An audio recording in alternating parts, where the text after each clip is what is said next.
மரங்கள், செடிகள், கொடிகள் இருக்கின்றன. அவற்றில் மருத்துவ குணங்கள் வாய்ந்த மரங்களும் செடிகளும் ஏகப்பட்டவை உள்ளன. ஆனால் அவற்றை பற்றி நாம் அறிந்து கொள்ளாமல் அலட்சியமாக இருப்பதால் பல்வேறு நோய்களுக்கு ஆளாக்கப்படுகிறோம்.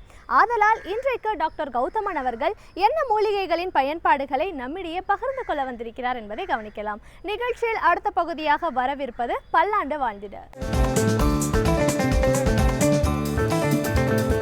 அன்பான கலைஞர் தொலைக்காட்சி நேயர்களுக்கு என்னுடைய இனிமையான காலை வணக்கங்கள். இன்றைக்கி நம்ம பார்க்கக்கூடிய தாவரத்துடைய பெயர் கருட கால் அப்படின்னு சொல்லக்கூடிய ஒரு புதர் செடி வகை தாவரம். பார்ப்பதற்கு பார்த்திங்கன்னா மருதாணி செடியைப் போலவே இலைகளை கொண்டு வளரக்கூடிய ஒரு தாவரம். பச்சை பசேல்னு இருக்கும், வெளிர் பச்சை நிறமாக இருக்கும். கிளை மூலமாக பரவக்கூடிய ஒரு தாவரம் இந்த கருடக்கால். இந்த கருடக்காலை பொறுத்தவரையிலும் பார்த்திங்கன்னா வெரிகோஸ் வெயின் மற்றும் வெரிகோஸ் அல்சர் சம்பந்தப்பட்ட பிரச்சனைக்கு ஒரு மிகச்சிறந்த மருந்து அப்படின்னு சொல்லலாம். இன்றைக்கு பொதுவாக பார்த்திங்கன்னா அந்த வெரிகோஸ் வெயின் அப்படின்னு சொல்லக்கூடிய பிரச்சனை அதிகமாக நிற்பவர்களுக்கு, பெண்களுக்கு, நீண்ட தூரம் நடந்து வேலை பார்ப்பவர்கள், நீண்ட தூரம் 2 அல்லது 4 சக்கர வாகனத்தில் தினசரி பிரயாணம் செய்பவர்கள், இவங்க எல்லாருக்குமே பார்த்திங்கன்னா இந்த வெரிகோஸ் வெயின் அப்படிங்கிற ஒரு பிரச்சனை நிறைய இருக்கிறத நம்ம பார்க்கலாம். இந்த வெரிகோஸ் வெயின் ஏற்படும் போது ஆரம்ப நிலைமையிலேயே அதை பார்த்து அதற்கு தேவையான மருத்துவ சிகிச்சை எடுத்துக்கிட்டோன்னா அது வெரிகோஸ் அல்சராக மாறாமல் இருக்கும். இல்லைனா என்ன ஆகும்னா கால்களில், பாதங்களில் லேசாக கருமை நிறமான ஒரு சின்ன வட்டமாக தோண ஆரம்பிக்கும்.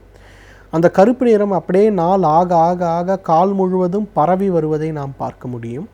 அந்த மாதிரி பரவி வரக்கூடிய இடங்களில் ஏதாவது ஒரு அரிப்பு ஏற்படுவது போல் நம்ம ஏதாவது சொரிஞ்சிட்டோம்னா அந்த இடத்துலேருந்து உதிரப்போக்கு ஏற்பட்டு அந்த இடமே காயமாக மாறிவிடுவதை நம்ம பார்க்க முடியும்.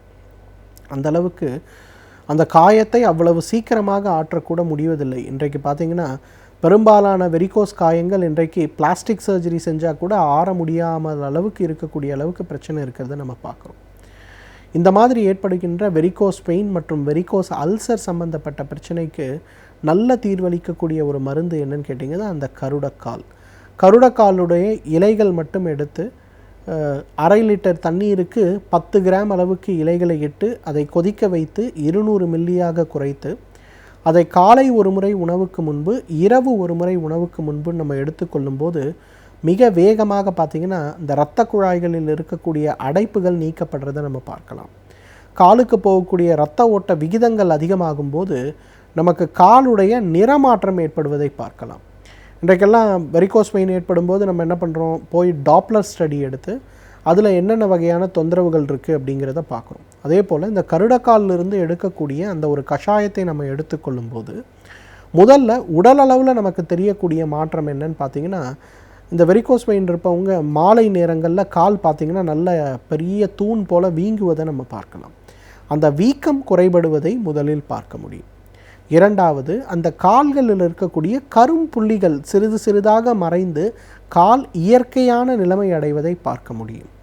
மூன்றாவது, வெரிகோஸ் வெயின் இருப்பவங்க கொஞ்சம் தூரம் நின்னாலோ நடந்தாலோ என்ன ஆகும்னா காலுடைய பிண்ட சதைன்னு சொல்லக்கூடிய அந்த இடத்துல காஃப் மசிலில் என்ன ஆகும்னா ஒரு வகையான ஸ்டிஃப்னஸ் அல்லது வலி இருக்கும், அது குறைய ஆரம்பிக்கிறத பார்க்கலாம். அதன் பிறகு பச்சை நரம்புகள் கால் முழுவதும் பரவி இருக்கிறத நம்ம பார்ப்போம். அந்த பச்சை நரம்புகளுடைய அளவு சிறிது சிறிதாக குறைவதை பார்க்க முடியும். அதன் பிறகு பெரியதாக இருக்கக்கூடிய, நீட்டி கொண்டு இருக்கக்கூடிய அந்த இரத்த குழாய்கள் எல்லாமே கொஞ்சம் கொஞ்சமாக நார்மல் ஆகிறத நம்ம பார்க்கலாம். ஸோ கருடக்காலை பொறுத்தவரையிலும் இது நமக்கு பலன் கொடுப்பதற்கு 1 வருட காலம் கூட ஆகலாம். ஆனால் அந்த 1 வருட காலம் நம்ம உபயோகப்படுத்தும் போது படிப்படியாக நம்ம உடலில் நல்ல முன்னேற்றங்கள் ஏற்படுவதை நாம் பார்த்து கொள்ள முடியும். கருடக்காலில் இருக்கக்கூடிய இன்னொரு மிக முக்கியமான குணம் என்னென்னா இதயத்தில் இருக்கக்கூடிய இரத்த குழாய்களுடைய அடைப்புகளை நீக்குவதில் இது ஒரு மிகச்சிறந்த மருந்து. இதயத்தில் 2 வகையான பிரச்சனை வரதை பார்க்குறோம். ஒன்று இதயத்தில் இருக்கக்கூடிய வால்வுகளில் ஏற்படுகின்ற பிரச்சனை. இரண்டாவது, இதயம் வேலை செய்வதற்கே இரத்த குழாய்கள் அவசியம். இதயத்திற்கு தேவையான சத்துக்களை அளிப்பதற்கு அந்த இரத்த குழாய்களில் ஏற்படுகின்ற அடைப்புகளை நீக்குவதற்கு பார்த்திங்கன்னா இந்த கருடக்கால் ஒரு மிகச்சிறந்த மருந்து. கருடக்காலிலேருந்து எடுக்கக்கூடிய இலைகள் ஒரு 10 இலை எடுத்து ஒரு 100 மில்லி தண்ணீரில் போட்டு அதை நல்லா கொதிக்க வச்சு அந்த தண்ணீரை மட்டும் இருத்து ஒரு மூலிகை தேநீர் அருந்துவது போல். இன்றைக்கெலாம் நம்ம பார்த்திங்கன்னா ஒரு க்ரீன் டீ சாப்பிட்றது அப்படிங்கிறது ஒரு பெருமையாக சொல்கிறோம். ஆனால் அந்த க்ரீன் டீயில் உண்மையிலே மருத்துவ குணம் இருக்கா, இல்லை வணிக ரீதியாக அந்த ப்ராடக்ட்ஸ் நம்ம மேலே திணிக்கப்படுகிறதா அப்படிங்கிறத பற்றி கூட நம்ம யோசிக்கிறது கிடையாது. ஆனால் பாரம்பரிய மருத்துவத்தில் கருடக்கால் அப்படிங்கிற மூலிகை, ஆவாரம் பூ, இதெல்லாம் பார்த்திங்கன்னா அந்த காலத்தில் தேநீர் கிடையாது, காஃபி கிடையாது. அந்த காலத்துலலாம் இந்த மாதிரி மூலிகைகளை தான் வீட்டில் தேநீராக பயன்படுத்தினாங்க. அதனால தான் அந்த காலத்து மனிதர்கள் நீண்ட நாட்கள், இன்றைக்கு நம்ம சொல்லக்கூடிய புது புது வியாதிகள் கூட வராமல் நீண்ட நாட்கள் அவர்களால் எவ்வாறு இருக்க முடிந்தது அப்படின்னு பார்த்தோன்னா இந்த மாதிரி மூலிகைகளை கொண்டு உருவாக்கக்கூடிய தேநீரை அருந்தியதால் தான். ஸோ கருடக்கால்லேருந்து எடுக்கக்கூடிய தேநீரை காலை ஒரு முறை, மதியம் ஒரு முறை, இரவு ஒரு முறை, 3 முறை ஒரு தேநீராக ஒரு 3 மாத காலம் அருந்திட்டு அதன் பிறகு போய் ஒரு எக்கோவோ அல்லது ஒரு ட்ரெட்மில் ஸ்டடியோ ஒன்று பண்ணி பார்த்தோன்னா அப்போ இதயத்துடைய ஃபங்க்ஷனில் எந்த அளவுக்கு மாற்றம் ஏற்பட்டிருக்கிறது அப்படிங்கிறத நம்ம பார்க்க முடியும்.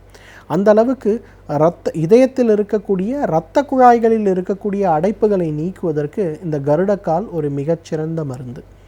இன்றைக்கு நிறைய ஆண்களுக்கு பார்த்திங்கன்னா ப்ராஸ்டேட் என்லார்ஜ்மெண்ட் இஷ்யூ. பகல் நேரங்களில் பார்த்திங்கன்னா 1/2 மணி நேரத்துக்கு ஒரு முறை ஒன்றுக்கு போயே தீரணும். இரவு நேரங்கள் பார்த்திங்கன்னா தூக்கமே முடியாது. ஒன்றுக்கு போகிறது வரதே ஒரு பெரிய வேலையாக இருக்கும். அதுவும் ஒன்றுக்கு வர மாதிரி தோணுச்சுன்னா ஒன்றுக்கு நிறுத்தக்கூட முடியாது. சில பேர் வயதானவர்கள் இருக்கும்போது பார்த்திங்கன்னா அவங்க உடையிலேயே சிறுநீர் கழிக்க வேண்டிய ஒரு சூழல் கூட நிறைய பேருக்கு ஏற்படுறதை நம்ம பார்க்குறோம். இதற்கு காரணம் ப்ராஸ்டேட் என்லார்ஜ்மெண்ட்டு நம்ம சொல்லக்கூடிய இந்த ஒரு பிரச்சனை. இந்த ப்ராஸ்டேட் என்லார்ஜ்மெண்ட்டை குறைக்கக்கூடிய சக்தி, அதே போல் சிறுநீர் குழல்களில் இருக்கக்கூடிய சுருக்கங்களை மற்றும் அடைப்புகளை நீக்கக்கூடிய சக்தி பார்த்திங்கன்னா இந்த கருடக்காலுக்கு உண்டு. அதனால தான் பாரம்பரிய மருத்துவத்தில் என்ன பண்ணுறாங்கன்னா இன்னும் கிராமங்களில் கூட நீர் சுருக்கு ஏற்படும் போது அல்லது இந்த மாதிரி சிறுநீர் கட்டுப்படுத்த முடியாத பிரச்சனைகள் ஏற்படும் போது இந்த கருடக்காலுங்கிறது பார்த்திங்கன்னா கிராமத்தில் எல்லா வயல் ஓரத்துலையும் இருக்கும். உடனே ஒரு 10 இலையை பறித்து அதை நல்லா கசக்கி அதில் இருக்க அந்த சாறை எடுத்து ஒரு 10 நாளைக்கு 20 நாளைக்கு சாப்பிட சொல்லுவாங்க. சாப்பிட்டா இந்த சிறுநீர் சம்பந்தப்பட்ட பிரச்சனை முழுமையாக மறைந்து போகிறத நம்ம பார்க்க முடியும். ஏன்னா நிறைய பேருக்கு பார்த்திங்கன்னா இன்றைக்கு இந்த சிறுநீர் அதிகமாக கழிக்கின்ற பிரச்சனை, அதாவது 1 மணி நேரத்துக்கு ஒரு முறை சிறுநீர் கழிக்க வேண்டியிருக்கும். ஆனால் குவான்டிட்டி அளவு பார்த்திங்கன்னா மிக குறைச்சலாக இருக்கும். நிறைய தண்ணி குடிச்சிட்டு ஸ்கேன் பண்ண சொல்லுவாங்க. ஸ்கேன் பண்ணி பார்த்துட்டு நீங்கள் யூரின் போயிட்டு வந்துடுங்க, திருப்பி ஸ்கேன் பண்ணலான்னு திருப்பி அவங்க யூரின் போயிட்டு வந்த பிறகு பார்த்தா பாதி அளவுக்கு சிறுநீர் பையில் சிறுநீர் இருந்து கொண்டே இருக்கும். அப்போ என்ன ஆகும்னா அதை விட கொஞ்சம் அதிகமாகும்போது சிறுநீர் கழிக்க வேண்டிய ஒரு தேவை வரும். இது எல்லாத்துக்குமே காரணம் இந்த ப்ராஸ்டேட் என்லார்ஜ்மெண்ட்டுன்னு சொல்லுகின்ற பிரச்சனை. அதே போல் இன்றைக்கு உலக அளவில் பார்த்திங்கன்னா நல்ல சுத்தமான பழக்கம் இருக்கக்கூடிய ஆண்களுக்கு கூட புற்றுநோய் வருவதற்கான வாய்ப்பு இருக்கிறதா அப்படின்னு பார்த்திங்கன்னா ப்ராஸ்டேட் கேன்சர் வருவதற்கான வாய்ப்புகள் நிறைய இருக்குது. ஸோ இந்த ப்ராஸ்டேட்டோட வளர்ச்சி ஏற்படும் போது, என்லார்ஜ்மெண்ட் ஏற்படும் போது சரியான மருந்துகளை உட்கொள்ளவில்லை என்றால் அது ப்ராஸ்டேட் கேன்சராக மாறுவதற்கு ஒரு வாய்ப்பு இருக்குது. எனவே நேயர்களே, இந்த கருடக்கிழங்கை பொறுத்தவரையிலும் நம்மளுடைய வெரிகோஸ் வெயின் சம்பந்தப்பட்ட, வெரிகோஸ் அல்சர் சம்பந்தப்பட்ட, இரத்த குழாய்களில் இருக்கக்கூடிய அடைப்பு சம்பந்தப்பட்ட, குறிப்பாக ப்ராஸ்டேட் என்லார்ஜ்மெண்ட் சம்பந்தப்பட்ட எல்லா பிரச்சனைகளுக்கும் நல்ல தீர்வளிக்கக்கூடிய ஒரு மருந்து. தகுந்த மருத்துவ ஆலோசனையோடு சரியான முறைப்படி இதை உபயோகப்படுத்தினோமேயானால் நம்மாலும் பல்லாண்டு காலம் ஆரோக்கியமாக வாழ்ந்திட முடியும். நாள்தோறும் பல சமூக கருத்துக்களை நம் கண் முன் வைத்துக் கொண்டிருக்கிறார். அந்த வகையில் இன்றைக்கு என்ன சமூக கருத்துக்களை நம்மிடையே பகிர்ந்து கொள்ள வந்திருக்கிறார் என்பதை கவனிக்கலாம். நிகழ்ச்சியில் அடுத்த பகுதியாக வரவிருப்பது தீதும் நன்றும்.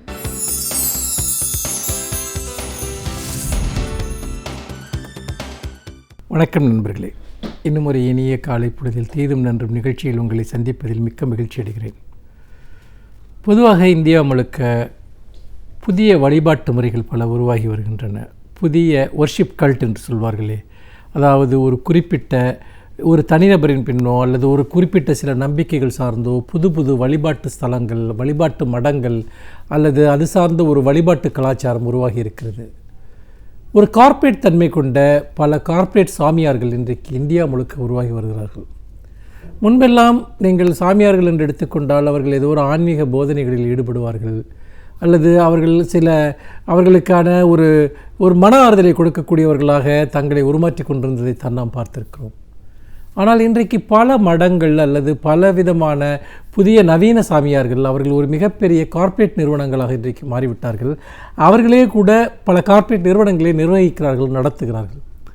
உணவுப் பொருள் உற்பத்தி, உணவுப் பொருட்களை விற்பது அல்லது யோகா போன்றவற்றை ஒரு மிகப்பெரிய அளவிற்கான வர்த்தக கட்டமைப்பாக உருவாக்குவது, இப்படியான விஷயங்கள். இன்னொரு புறம் அவர்களுடைய மடங்களில் நிறைய பேர், ஆண்கள், பெண்கள், இளைஞர்கள் நிறைய பேர் போய் சேருகிறார்கள்.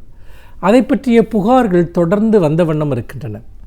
அதாவது அந்த பெற்றோர்கள் அந்த பிள்ளைகள் தங்களுடைய பெற்றோர்களை பிரிந்துவிட்டு அந்த மடங்கள் சேர்ந்து துறவரம் மேற்கொள்கிற போது தங்கள் பிள்ளைகள் மூளைச்சலவை செய்யப்பட்டு அங்கு கொண்டு செல்லப்பட்டு விட்டார்கள் என்று பெற்றோர்கள் கதறி துடிக்கிற ஒரு காட்சியையும் நாம் பார்க்க முடிகிறது. அதே சமயம் இன்னொரு புறம் அப்படி போய் துறவு வாழ்க்கையை மேற்கொண்டவர்கள் தாங்கள் சுய விருப்பத்தின் அடிப்படையில் தான் அங்கு போய் இருக்கிறோம் என்று சொல்லக்கூடிய ஒரு காட்சியையும் நாம் பார்க்கிறோம். இந்த பிரச்சனைகளை எல்லாம் நாம் விட்டுவிடுவோம். இதெல்லாம் தொடர்ந்து நடந்து கொண்டிருக்கக்கூடிய பிரச்சனைகள். இல்லை சட்ட ரீதியாக தீர்க்கப்பட வேண்டிய பிரச்சனைகள் இருக்கின்றன, சமூக ரீதியாக தீர்க்கப்பட வேண்டிய பிரச்சனைகள் இருக்கின்றன. இதுபோன்ற மடங்களின் மீது அரசினுடைய கண்காணிப்பு எந்த அளவிற்கு இருக்கிறது, இவர்கள் எப்படி இங்கு ஒரு மிகப்பெரிய வலைப்பு நிலை உருவாக்குகிறார்கள், இவர்களுடைய வருமானம் என்ன, அதற்கு அரசிடம் கணக்குகள் காட்ட வேண்டிய பொறுப்பு இவர்களுக்கு ஏன் இல்லை என்பது போன்ற பல விஷயங்கள் எல்லாம் சட்ட ரீதியாக பேச வேண்டிய விஷயங்கள். ஆனால் நாம் சமூக ரீதியாக இதில் விவாதிப்பதற்கு, பேசுவதற்கு நிறைய விஷயங்கள் இருக்கிறது என்று நான் நினைக்கிறேன். ஒரு ஆணோ பெண்ணோ, ஒரு இளைஞன், ஒரு நல்ல படித்த ஒரு இளைஞன், நல்ல வேலையில் இருக்கக்கூடிய ஒரு பெண், ஒரு சமூக அந்தஸ்தில் இருக்கக்கூடியவர்கள் என்று கூட சொல்லலாம். அவர்களில் நிறைய பேர், பல்லாயிரக்கணக்கானோர் இப்படி வெவ்வேறு சாமியார்களுடைய மடங்களில் போய் ஏன் சேருகிறார்கள் என்பதுதான் முக்கியமான கேள்வியாக நான் பார்க்கிறேன். அவருடைய போதனைகளில் அப்படி ஏதாவது ஒரு விசேஷமான அம்சம் இருக்கிறதா என்று பார்த்தால், பல சமயங்களில் அவர்கள் இதற்கு முன்னால் நம்முடைய மரபில் வந்த பல முக்கியமான தத்துவ ஆசிரியர்கள் சொன்ன கருத்துக்களைத்தான் மிகவும் எளிமைப்படுத்தி ஒரு சாதாரணமான சொற்களில் அவர்கள் கூறுகிறார்கள். அதனால் அவர்களுடைய சித்தாந்தத்தினால் அவர்கள் ஈர்க்கப்பட்டு அவர்களிடம் செல்கிறார்கள் என்பதை நம்மால் ஏற்க முடியவில்லை. அதில் புதுமையாக எதுவுமே இல்லை. மாறாக நம்முடைய நவீன வாழ்க்கை முறையில் அல்லது நம்முடைய சமூக வாழ்க்கையில் ஒரு பெரிய வெற்றிடம் ஒன்று உருவாகி கொண்டிருக்கிறது. அந்த வெற்றிடத்தை நாம் சமூக ரீதியாக நிரப்புவதற்கு நாம் தவறிவிடுகிற போது இது போன்ற சாமியார்கள் அந்த இடத்தை பிடித்துக் கொள்கிறார்கள். இதுதான் முக்கியமான பிரச்சனையாக நான் பார்க்கிறேன். இதை நான் பல தளங்களில் பார்க்க விரும்புகிறேன். அதாவது ஒரு சமூகத்தோடு ஒன்றி வாழ்வது, இதுதான் ஒரு மனித வாழ்க்கையினுடைய இயல்பாக இருக்க வேண்டும். அதாவது நம்முடைய உடல் சார்ந்த தேவைகள், மனம் சார்ந்த தேவைகள், உறவுகளுக்கும் நமக்கும் இடையே இருக்கக்கூடிய உறவு, குடும்பத்தினரோடு நமக்கு இருக்கக்கூடிய உறவு, அதேபோல் சமூகத்தில் நமக்கு இருக்கக்கூடிய பொறுப்புகள், ஒரு சமூகத்தோடு நாம் எப்படி சேர்ந்து வாழ்கிறோம், நம்முடைய சமூக கடமைகளை, நம்முடைய அந்தரங்க கடமைகளை எப்படி நிறைவேற்றுகிறோம், இதுதான் ஒரு முழுமையான ஒரு மனிதனுடைய ஒரு அடிப்படையான ஒரு விஷயமாக இருக்க முடியும். ஆனால் இங்கு ஆன்மீகத்தின் பெயராலோ அல்லது வேறு விதமான துறவு வாழ்க்கை என்பதன் மூலமாகவோ இந்த யதார்த்த வாழ்க்கையிலிருந்து, இந்த நிஜ வாழ்க்கையிலிருந்து மனிதர்கள் துண்டிக்கப்படுகிறார்கள். அப்படி துண்டிக்கப்பட்டு தங்களுடைய உறவுகளிலிருந்தும் தங்களுடைய சொந்த வாழ்க்கையிலிருந்தும் துண்டிக்கப்பட்டு ஒரு கற்பனையான ஒரு வாழ்க்கைக்குள் அவர்கள் கொண்டு செலுத்தப்படுகிறார்கள். இதுதான் உங்களுக்கு அமைதி, இதுதான் உங்களுக்கு இன்பம், இதுதான் உங்களுக்கு விடுதலை என்று அவர்களுக்கு திரும்ப திரும்ப போதிக்கப்படுகிறது. நிச்சயமாக ஒரு குறிப்பிட்ட ஒரு மனநிலை சார்ந்து நாம் விடுதலையை அடைய முடியாது. நாம் உடல் ரீதியாக விடுதலை அடைய வேண்டும், மன ரீதியாக விடுதலை அடைய வேண்டும், சமூக ரீதியாக விடுதலை அடைய வேண்டும். நமக்கு அரசியல் விடுதலை தேவை, பண்பாட்டு விடுதலை தேவை, மொழி விடுதலை தேவை. இப்படி எண்ணற்ற விடுதலைகளால் ஆனவன் தான் சமூக மனிதன். ஆனால் அப்படி இல்லாமல் ஒரு சமூக மனிதனை ஒரு தனிப்பட்ட அழகாக மாற்றுவது தான் இது போன்ற போதனைகளினுடைய அடிப்படையாக இருக்கிறது. இந்த போதனைகளின் காரணமாக இளைஞர்கள் அவர்களுடைய சமூக யதார்த்தத்திலிருந்து, யதார்த்த வாழ்க்கையிலிருந்து துண்டிக்கப்பட்டவர்களாக மாறுகிறார்கள். தங்கள் குடும்பத்தை துறக்கிறார்கள், தாங்கள் வாழுகிற சமூகத்தை துறக்கிறார்கள். மாறாக ஒரு குறிப்பிட்ட நெறிமுறையை ஏற்றுக்கொண்டு அதுதான் உலகம் என்று தன்னை அடைத்துக் கொள்கிறார்கள். இப்படிப்பட்ட இளைஞர்களுடைய எண்ணிக்கை அதிகரித்து கொண்டே செல்வதை நாம் பார்க்கிறோம். இது உண்மையில் வருந்தத்தக்கதாக, அதிர்ச்சி தரக்கூடியதாக இருக்கிறது. ஏனென்றால் நீங்கள் ஒரு மனிதன் அவன் பிறந்து வளர்ந்து படித்து ஆளாவதற்கு ஒரு குடும்பம் அவனை பாதுகாக்கிறது, அவனுடைய பெற்றோர்கள் அவனை பாதுகாக்கிறார்கள். எப்படி குழந்தைகளின் மீது பெற்றோர்களுக்கு ஒரு கடமை இருக்கிறதோ அதே போல பெற்றோர்களின் மீது, குடும்பத்தின் மீது இயல்பாகவே குழந்தைகளுக்கு கடமை இருக்கிறது. ஆனால் நீங்கள் வாழ்க்கையில் ஒரு நிலைக்கு வந்தவுடன் நீங்கள் எல்லாவற்றையும் விட்டுவிட்டு நான் ஒரு துறவை மேற்கொண்டு விடுவேன், நான் இந்த சமூகத்திலிருந்து வெளியேறி சென்று விடுவேன் என்று சொல்வது என்பது உங்கள் உரிமையாக இருந்தால் கூட அந்த உரிமை நியாயமானதுதானா என்பதை நீங்கள் யோசிக்க வேண்டும். ஒரு 18 வயதிற்கு மேல் உங்களுக்கு முடிவெடுப்பதற்கு ஒரு உரிமை இருக்கலாம். ஆனால் உங்களுக்கு உரிமைகள் மட்டும்தான் இருக்கிறதா, கடமைகள் எதுவும் இல்லையா? இதை இளைஞர்கள் சிந்திக்க வேண்டும். நமக்கு குடும்பம் சார்ந்த கடமைகள் இருக்கின்றன, நம்மை வளர்த்து ஆளாக்கியவர்கள் சார்ந்த கடமைகள் நமக்கு இருக்கின்றன. நாம் வாழுகிற சமூகம், அந்த சமூகம் உங்களுக்கு எத்தனையோ விஷயங்களை கொடுத்திருக்கிறது. இன்றைக்கு நீங்கள் தேர்வு செய்கிற சுதந்திரம் ஒன்று உங்களுக்கு இருப்பதாக நீங்கள் நினைக்கிறீர்கள் அல்லவா? அந்த தேர்வு செய்வதற்கான சுதந்திரமுமே கூட சமூக ரீதியாகத்தான் உங்களுக்கு உருவாக்கப்பட்டிருக்கிறது. இந்த சமூகம் அதற்காக உங்களுக்கு பல விஷயங்களை கொடுத்திருக்கிறது. ஆனால் பதிலுக்கு அந்த சமூகத்திற்கு நீங்கள் என்ன கொடுக்கப் போகிறீர்கள் என்பதுதான் முக்கியமான கேள்வி. நீங்கள் ஒரு சமூகத்திடமிருந்து நிறைய பெற்றுக்கொண்டிருந்திருப்பீர்கள், உங்களுடைய குடும்பத்திடமிருந்து நீங்கள் நிறைய பெற்றுக்கொண்டிருந்திருப்பீர்கள். ஆனால் நீங்கள் திடீரென ஒரு நாள் நான் எல்லாவற்றையும் விட்டுவிட்டு நான் துறவை நோக்கி சென்று விடுவேன் என்று சொன்னால் அது சுயநலம் இல்லையா? இப்படி ஒரு போலியான ஒரு துறவு வாழ்க்கையை கற்றுக் கொடுப்பதற்கு பெயர்தான் ஆன்மீகமா என்கிற கேள்வியை நாம் எழுப்ப வேண்டும். ஏனென்றால் இந்த இளைஞர்கள் பல சமயங்களில் மன முதிர்ச்சியற்ற நிலையில் இந்த முடிவுகளை எடுக்கிறார்கள். நம்முடைய கல்வி அமைப்புகளில் நாம் இளைஞர்களை எப்படி கற்பிக்கிறோம், நம்முடைய குடும்ப அமைப்புகளில் எப்படி இளைஞர்களை கற்பிக்கிறோம்? உன்னுடைய முன்னேற்றம் அதுதான் முக்கியமானது, நீ வாழ்க்கையில் வெற்றி பெறுவது அதுதான் முக்கியமானது என்று சொல்லி சொல்லி வளர்க்கிறோம். நம்முடைய கல்வி நிலையங்களில் நம் குழந்தைகளுக்கு சமூகத்தை பற்றி சொல்லிக் கொடுக்கிறோமா? சமூக பொறுப்பை பற்றி சொல்லிக் கொடுக்கிறோமா? குடும்பத்தினருக்கும் நமக்குமான உறவுகளை பற்றி நாம் சொல்லிக் கொடுக்கிறோமா? மாறாக நீதான் முக்கியம், உன்னுடைய வெற்றி தான் முக்கியம் என்று சொல்லுகிற போது ஒரு மனிதன் எனக்கு இதெல்லாம் வெற்றி அல்ல, நான் வேறொன்றை வெற்றியாக தேர்ந்தெடுத்துக் கொள்கிறேன் என்று ஒட்டுமொத்தமாக விலகிச் செல்வதும் நடக்கிறது. சமூக வாழ்க்கையில் ஏற்படக்கூடிய மன அழுத்தங்கள், அதனால் ஏற்படக்கூடிய மனச்சுமைகள், இதிலிருந்து அவர்கள் விடுதலை பெற முயற்சிக்கிறார்கள். ஆனால் அந்த விடுதலை என்பது எப்படி சாத்தியம்? அது நீங்கள் மனிதர்களோடு இணைந்து நிற்கிற போது, உங்கள் சமூகத்தோடு, உங்கள் குடும்பத்தோடு, உங்கள் வாழ்க்கையோடு நீங்கள் இணைந்து நிற்கிற போது தான் சாத்தியம். துறவு என்பது ஒரு தீர்வல்ல, தப்பித்தல். இந்த தப்பித்தலை பலர் இங்கே தங்களுக்கான ஒரு மிகப்பெரிய ஆதாயமாக, வர்த்தகமாக மாற்றிக்கொண்டிருக்கிறார்கள். அந்த வகையில் விடுதலை என்பது நாம் எல்லோரும் சேர்ந்து பெறுகிற விடுதலையே தவிர அது வெறுமனே போலியான ஆன்மீக விடுதலைகளின் மூலம் அது சாத்தியமாகாது என்று சொல்லி மீண்டும் இன்னும் ஒரு புதிய சிந்தனையோடு உங்களை சந்திக்கிறேன். நன்றி, வணக்கம். ஒரு துறையில் நாம் சாதிக்க வேண்டும் என்றால் அந்த துறையை பற்றி பல விஷயங்களை நாம் அறிந்திருக்க வேண்டும். ஆதலால் இன்றைக்கு நாம் சந்திக்கவிருக்கும் சிறப்பு விருந்தினர் என்ன துறையிலிருந்து வந்து என்ன பயனுள்ள தகவல்களை நம்மிடையே பகிர்ந்து கொள்ள இருக்கிறார் என்பதை கவனிக்கலாம். நிகழ்ச்சியில் அடுத்த பகுதியாக வரவிருப்பது சிறப்பு விருந்தினர்.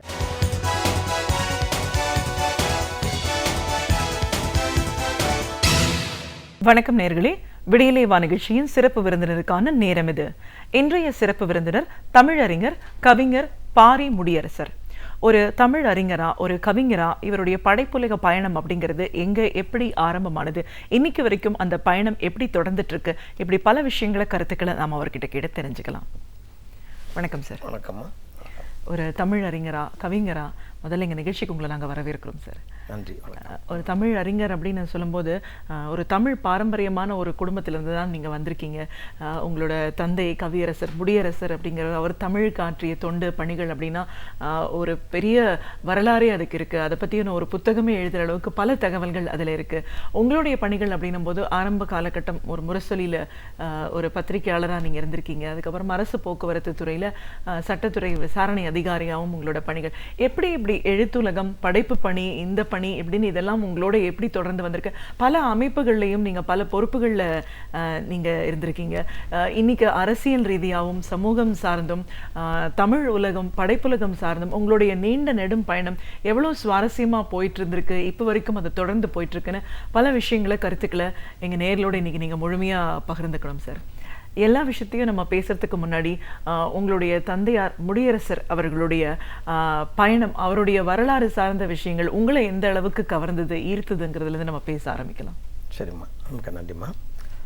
என்னுடைய தந்தையார் கவியரசர் முடியரசனார் அவர்கள் பிறந்தது பெரிய குளம். ஆனால் அவர் வாழ்க்கை பெரும்பாலான பகுதிகளை கழித்தது காரைக்குடி.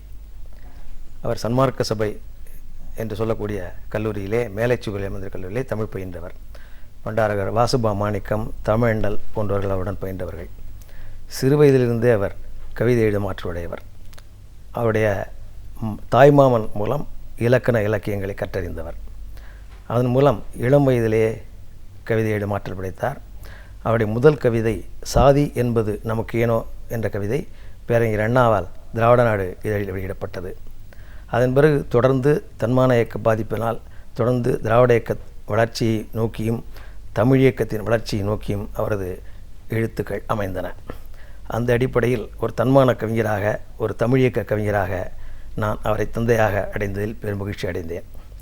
ஆனால் நான் என்னுடைய துறை தமிழ் அல்லாத வேறு துறைக்கு திரும்பிவிட்டது. நான் அரசு போக்குவரத்து கழகத்தில் பணிபுரிந்தேன். அதற்கு முன்னர் முரசொலியிலே 1975-76 மிசா காலகட்டத்தில் அங்கு பணிபுரிந்தேன். அப்பொழுது என்னுடைய பட்டறிவுகள் மிக நினைத்து பார்க்கக்கூடியவையாகும். அன்றைய காலகட்டத்தில் நெருக்கடி நிலையில் பட்ட துன்பங்களை எல்லாம் நாங்களும் பட்டோம். அதையெல்லாம் விரிப்பின் பெருகும். அதன் பிறகு நான் முரசொலியிலிருந்து வெளியே வந்த பிறகு, அரசு போக்குவரத்தில் சேர்ந்த பிறகு, என்னுடைய தந்தையின் தாக்கத்தால் அவருடைய கவிதைகளை முழுமையாக படித்ததன் போக்கால் தீவிர தமிழ் தொண்டனாக ஆனேன். சரி, நாமும் ஏதாவது இந்த தமிழ் சமுதாயத்துக்கு செய்ய வேண்டும் என்ற துடிப்பில் என்னுடைய பணியினூடாகவே பல தமிழ் தொண்டுகள் புரிந்தேன். பல தமிழ் காப்பு போராட்டங்களிலும் கலந்து கொண்டுள்ளேன். அதன் பின்னர் ஓய்வு பெற்ற பிறகு முழுமையாக முடியரசனார் கவிதைகளையும் முடியரசனார் படைப்புகளையும் தமிழகத்திற்கு மீண்டும் கொண்டு சொல்ல வேண்டும் என்ற எண்ணத்துடன் அவரது பெயரால் கவியரசர் முடியரசன் அவைக்களம் என்ற ஒரு அமைப்பை தொடங்கினேன். 1999ஆம் ஆண்டு அன்றைய முதலமைச்சர் தலைவர் கலைஞர் அவர்கள் காரைக்குடியில் தொடங்கி வைத்தார்கள். அதன் மூலமாக என்னாலான தமிழ் தொண்டுகளை நான் செய்து வருகிறேன். என்னுடன் பல தமிழாசிரியர்களும் தமிழ் பேராசிரியர்களும் இணைந்து தமிழ் வழக்கம் பணியில் ஈடுபட்டுள்ளார்கள். அதன் பிறகு ஆண்டுதோறும் விழாக்களை எடுத்து என்னாலான தமிழை இந்த மக்களுக்கு கொண்டு செல்ல வேண்டும் என்ற எண்ணத்தில் பல்வேறு பணிகளை செய்து வருகின்றேன். குறிப்பாக மாணவர்களிடையே முடியரசனார் கவிதைகளை ஒப்பித்தல் போட்டி, பேச்சு போட்டி, கட்டுரை போட்டி ஆகிய நடத்தி அதன் மூலமாக தமிழ் பற்றை அவர்கள் இதயத்தில் பதிய வைக்கும் என்ற நோக்கத்தில் ஆண்டுதோறும் நாங்கள் செய்து வருகின்றோம். குறிப்பாக பேராசிரியர்கள், தமிழ் பேராசிரியர்கள் மிக என்னோடு தோளோடு தோள் நின்று செயல்படுத்தி வருகிறார்கள். அதன் பிறகு முடியரசனார் கவிதைகளை தொகுத்து சாகித்ய அகாடமிக்காக ஒரு நூல் தொகுத்து கொடுத்தேன். அந்த கவிதைகளை தொகுப்பு பணியிலே தொடர்ந்து ஈடுபட்டு வருகின்றேன். கண்டிப்பாக சார். அண்ணாமலை பல்கலைக்கழகம், குறிப்பாக உலகத் தமிழாட்சி நிறுவனம், இந்த நிறுவனங்களுக்கெல்லாம் கூட தொகுப்பு பணிகளை செய்து வருகின்றேன். நிச்சயமா சார். ஒரு திராவிட பாரம்பரியத்திலேயே வாழ்ந்தவர், வளர்ந்தவர் அப்படிங்கிற முறையில் இன்றைக்கும் பல அமைப்பு ரீதியாக உங்களோட குரல்களை நீங்கள் சமூகத்துக்கு கொடுத்துட்ருக்கீங்க அப்படின்ற அடிப்படையில் திராவிடர் அப்படிங்கிற ஒரு சமூகம் எவ்வளோ முக்கியத்துவம் வாய்ந்தது, அந்த காலகட்டங்களில் எவ்வளோ தூரம் எழுச்சியோடு இருக்குது. திராவிட இயக்கங்களோட பணி அப்படின்னா தமிழுக்கு செய்த தொண்டு. கலைஞர் அவர்களுடைய பணி பற்றி நம்ம நிறைய பேசியிருக்கோம். அது இல்லாமல் யாருமே இப்போ உருவானதில்லை அப்படின்றத கவிஞர், படைப்புலகம் சார்ந்து நிறைய பேர் சொல்கிறத பார்க்குறோம். திராவிட இயக்கத்தின் தாக்கம் உங்களுக்கு எவ்வளோ தூரம் இருந்தது சார்? அதை கருவிலே வந்து திரு என்று கூறலாம். ஏன்னா என் தந்தையார் திராவிட இயக்கத்தின் இளமையிலிருந்து ஈடுபட்ட காரணத்தினால் அவரோடே அந்த எண்ணம் என்னோட வளர்ந்தது. அவர் பயிலும் காலத்திலேயே மாணவர் பருவத்தில் பொங்கல் விழா நடத்துவார்களாம். அப்பொழுது தில்லை நடராசரையும் ஸ்ரீரங்க பெருமாளையும் பீரங்க வைக்கும் நாள் எந்நாளோ என்ற கவிதையை குறிப்பிட்டு பேசியதாக ஒரு நிகழ்வு உள்ளது. அது மிக அவருடைய படிப்பையும் பாதித்தது. அவர் பயின்ற கல்லூரி நடத்தியவர்கள் வைதிக பிரிவினர். அதனாலே அவர் கல்லூரியை விட்டு விளக்கும் அளவிற்கு அவருடைய கொள்கை தாக்கம் இருந்தது. அந்த தாக்கத்தின் பாதிப்பு தான் என்னையும் கவர்ந்தது.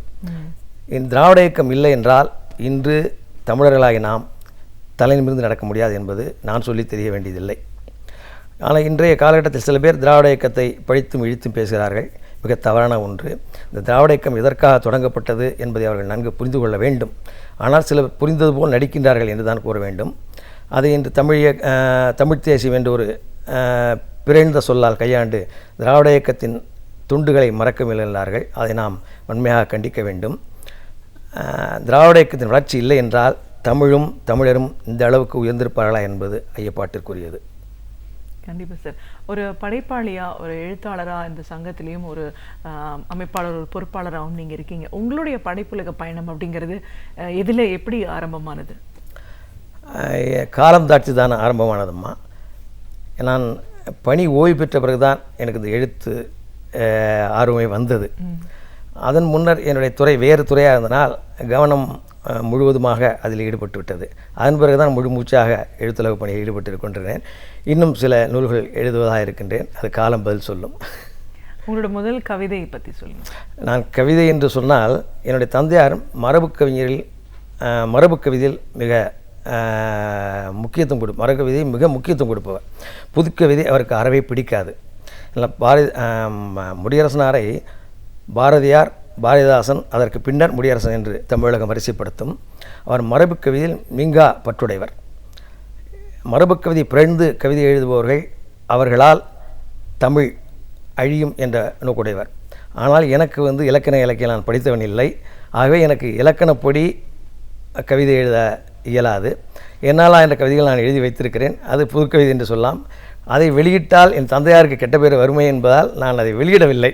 என் இதய திருப்திக்காக நான் வைத்திருக்கிறேன். அதுபோல் கட்டுரைகள் நிறைய எழுதி வருகின்றேன். அந்த அடிப்படையில் என்னால் நான் தமிழ் தொண்டை நான் செய்து வருகிறேன். மிக எளிய தமிழ் தொண்டு. கட்டுரை அப்படின்னு சொல்லும்போது ஒரு அதை படிக்கிற ஒரு மக்களுக்கு எந்த மாதிரியான ஒரு தாக்கத்தை ஒரு கட்டுரை ஏற்படுத்தணும் சார்? முக்கியமாக அந்த கட்டுரையில் எழுத்தாளர் என்ன சொல்ல வேண்டும் என்பதை தீர்மானிக்க வேண்டும். ஏதோ எழுதினோம், மக்களிடம் பெயர் வாங்கினோம் என்ற அளவு இருக்கக்கூடாது. அவன் என்ன கொள்கையை தன் மனதில் தன் நெஞ்சில் நிலைநிறுத்துகின்றானோ அதை மக்களுக்கு சென்று சேர வேண்டும். அதை முக்கியத்துவம் கொடுத்து எழுத வேண்டும் என்பதுதான் என்னுடைய கருத்து. ஒரு தமிழை வளர்க்க வேண்டும், தமிழை பரப்ப வேண்டும் என்றால் அதற்கான ஆதாரங்களை திரட்டி அதை எப்படி மக்களிடத்தில் கொண்டு செலுத்த வேண்டும் என்ற அதே ஒரு குறியீடாக நிலைநிறுத்த வேண்டும். கண்டதை எழுதி வெந்ததை தின்று என்று சொல்வார்களே, அதுபோல் கண்டதை எழுதி மக்களிடம் பிரபலியமாக வேண்டும், பணம் சம்பாதிக்க வேண்டும் என்று எழுதுவது எனக்கு பிடிக்காது. ஏன்னால் என் தந்தையார் மரபில் வந்தவன் என்பதால். உங்களுடைய கட்டுரைகள் எந்த வகையை சார்ந்தது? ஏன்னா இப்போ பயணம், ஆய்வு, இப்படி பல நிலைகளில் கட்டுரைகள் இருக்கிறத பார்க்குறோம். உங்களோட படைப்பு எப்படிப்பட்டது? என்னுடைய கட்டுரைகள் என்பது முடியரசார் கவிதைகள் எவ்வளவு தூரம் தமிழுக்கு தொண்டாற்றி இருக்கிறது என்பதை சார்ந்து என்னுடைய கட்டுரைகள் அமைந்திருக்கின்றன. அவருடைய கவிதைகளை எப்படி வெளிப்படுத்த வேண்டும் என்ற நோக்கிலும் என்னுடைய கட்டுரை அமைந்திருக்கிறது. முடியரசார் கவிதைகள் பரவினால் தமிழ் நன்கு செழிக்கும், வளரும் என்ற அடிப்படை நான் அதை ஒன்றே இலக்காக கொண்டு பணியாற்றி கொண்டிருக்கின்றேன். இன்றைய தமிழ்நாட்டுக்கு தெற்கு தொகுதியிலே லெமுரியா கண்டம் என்ற ஒரு கண்டம் இருந்ததாக வரலாறு கூறும். அங்குதான் கிட்டத்தட்ட ஒரு 50,000 ஆண்டுகளுக்கு முன்பே மொழி தோன்றிய பொழுது அது தமிழாகத்தான் பிறந்தது. ஆனால் இன்று அப்படிப்பட்ட தமிழ் இன்று இருக்கும் நிலையை எண்ணும்போது மிக வேதனைக்குரியதாக இருக்கின்றது. எந்த தமிழ் ஒரு காலத்தில் உலகாண்டதோ, இமயம் வரை சென்று கொடி நாட்டியதோ, அந்த தமிழ் இன்று இருக்கும் நிலை என்று எண்ணுந்தோறும் மனம் மிக வேதனை அடைகின்றது. குறிப்பாக இன்று கல்வியிலே தமிழ் இல்லை, வணிகத்திலே தமிழ் இல்லை, மக்களிடையே தமிழ் இல்லை. இதையெல்லாம் எண்ணும்போது இரத்த கண்ணீர் வருகிறது. சாலையிலே நடந்து செல்லும் பொழுது மக்கள் தங்களுக்குள் பேசிக்கொண்டிருக்கும்பதை நினைக்கும் பொழுது அதை பாதிச்சொல் ஆங்கிலம் ஊடாடுகிறது. இந்த தமிழ் எவ்வளவு தூரம் இலக்கிய இலக்கணங்களை கொண்டது என்று நினைக்கும் பொழுது இன்று மக்கள் நாவிலே ஆங்கிலம் கலந்து இந்த தமிழ் படும் பாட்டை நினைத்தால் வேதனை அடையாமல் இருக்க முடியவில்லை. எவ்வளவோ தமிழறிஞர்கள், அரசியல் தலைவர்கள் இந்த தமிழை உச்சி அளவுக்கு கொண்டு செல்ல எண்ணினாலும் இன்று அது வீழ்ந்து கிடக்கிறது. அவருடைய உழைப்பு விழலுக்கரைத்த நீராகிவிட்டது.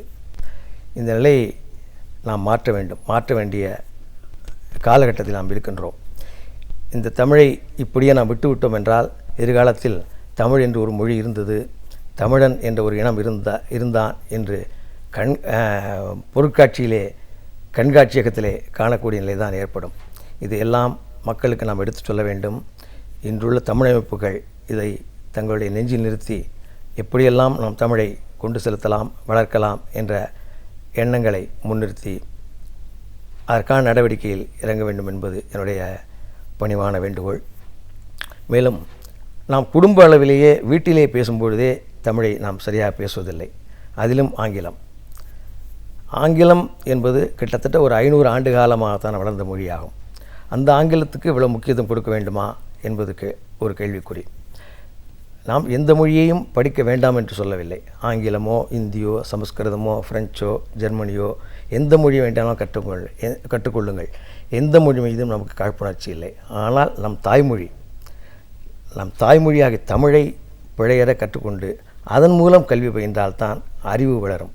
எடுத்துக்காட்டுக்கு அறிஞர் அப்துல் கலாம் எடுத்துக்கொள்ளுங்கள். அவர் பயின்றது ஒரு சாதாரண ஓட்டுப்பள்ளி, பயின்றது முழுவதும் தமிழ் வழி கல்வி. அவர் உயர்நிலைப்பள்ளிக்கு பிறகுதான், கல்லூரிக்கு சென்ற பிறகுதான் ஆங்கில வழி கற்றார வழிய, அதற்கு முன்னர் எல்லாம் பயின்றது தமிழ் வழியிலே தான். அவர் இன்று உலகம் போற்றும் அறிவியலாளராக இல்லையா? அடுத்து மயில்சாமி அண்ணாதுரை, அவரும் தான் பிறந்த ஒரு குக்கிராமத்தில் ஒரு ஓட்டு பள்ளிக்கூடத்தில் தமிழ் வழி பயின்றவர் தான். இன்று சந்திராயன் என்ற விண்கலத்தை செவ்வாய்க்கு அனுப்பவில்லையா? இதுபோல் எத்தனையோ எடுத்துக்காட்டுகள் இருக்கிறது. குறிப்பாக அண்ணா பல்கலைக்கழக துணைவேந்தராக இருந்த வாசிய குழந்தைசாமி ஐயா அவர்கள், அவரும் மிக குக்கிராமத்திலே சாதாரண பள்ளியில் பயின்றவர் தான். அவரும் உலகம் போற்றும் ஒரு அறிவியலாக திகழ்ந்தார். இதையெல்லாம் நாம் அறிந்தும் அறியாது போல் கண்டிருந்தும் கூடர்களாக இருக்கின்றோம். ஆகவே நம் வழியை மாற்றிக்கொள்ள வேண்டும். நம் மொழியை எவ்வாறு வளர்க்க வேண்டும் என்பதை நாம் எண்ணி பார்க்க வேண்டும். முதல் அடியாக ஆரம்ப கல்வியிலிருந்து தமிழ் வழியில் கல்வி பயின்று உயர்நிலைக் கல்வியிலும் 12ஆம் வகுப்பு வரையும் அந்த தமிழ் வழியிலே பயின்று என்றால் அதற்கு பிறகும் கல்லூரி கட்டத்திலேயும் இன்று கல்லூரியில் பாடநூல் அளவுக்கு தமிழ் வழியில் எவ்வளோ பாடநூல்கள் வந்துவிட்டன. அதையெல்லாம் நாம் மக்களிடம் கொண்டு செலுத்த வேண்டும். இவரெல்லாம் செலுத்தி மக்களை நாம் ஒன்று திரட்டினால் நிச்சயமாக நம் மொழிக்கு எதிர்காலம் உண்டு. தமிழ் வாழும், தமிழன் உயர்வான் என்பது ஐயப்பாட்டுக்கு இடமில்லை. தமிழ் மொழிக்கான பணிகள் தமிழ் அடுத்த நிலைக்கு கொண்டு போகிறோம் நம்ம பேசுகிற போது இன்றைய சூழல்லையும் 90 வயதை கடந்தும் ஒவ்வொரு நாளும் பத்திரிகை படிக்கிறதுலேருந்து பல விஷயங்கள், அறிக்கைகள், எழுத்துலக பயணம்னு முத்தமிழறிஞர் டாக்டர் கலைஞர் அவர்கள் தமிழுக்கு ஆற்றிய தொண்டுனா இன்னைக்கு வரைக்கும் அது தொடர்ந்துட்டே இருக்கிறத பார்க்குறோம். ஒரு தமிழறிஞராக உங்களுடைய பார்வை என்ன சார்? தலைவர் கலைஞர் அவர்கள் உயர்நிலைப்பள்ளி கல்வியை தாண்டாத போதிலும் மிகச் சிறந்த தமிழறிஞராக அவர் எடுத்துக்கொண்ட துறை ஒன்றும் இயல், இசை, நாடகம் என்ற முத்தமிழ் என்று சொல்வார்களே, அந்த முத்தமிழிலும் ஒப்பற்ற பல நூல்களை படைத்தவர். இலக்கணம், இலக்கியம் முழுவதுமாக முற்றிலுமாக பயின்று ஒரு தமிழறிஞர் எங்கனம் சிறந்து விளங்குவாரோ அதைவிட சிறந்து விளங்கிய மேதையவர். எவ்வளோ தமிழறிஞர்கள், எவ்வளோ கவிஞர்கள் அவருடைய தமிழை படித்து தான் தமிழறிஞரானதாக நாம் கூறக்கட்டிருக்கின்றோம். அப்படிப்பட்ட கலைஞர்களின் தமிழ் இவ்வளவு தூரம் தமிழர்களுடைய பரவியும் தமிழ் உணர்ச்சி வாரி இருக்கிறதே என்று எண்ணும்போது வேதனையாகத்தான் இருக்கின்றது. பேராசிரியர் அன்பழகன் அவர்களும் தமிழ் பயின்றவர் தான். ஆனால் அவருடைய தமிழ் ஒரு கல்வியாளர்கள் மட்டிலுமாக பரவிவிட்டது. ஆனால் கலைஞருடைய தமிழ் பாமர மக்களிடம் சென்று விளையாடியது, நாட்டியமாடியது, நடனமாடியது. அதையெல்லாம் எண்ணுந்தோறும் கலைஞர்களின் தமிழ் புலமையை நாம் எவ்வாறு எங்கனம் போற்றுவது என்பதை நம்மால் கூற இயலவில்லை.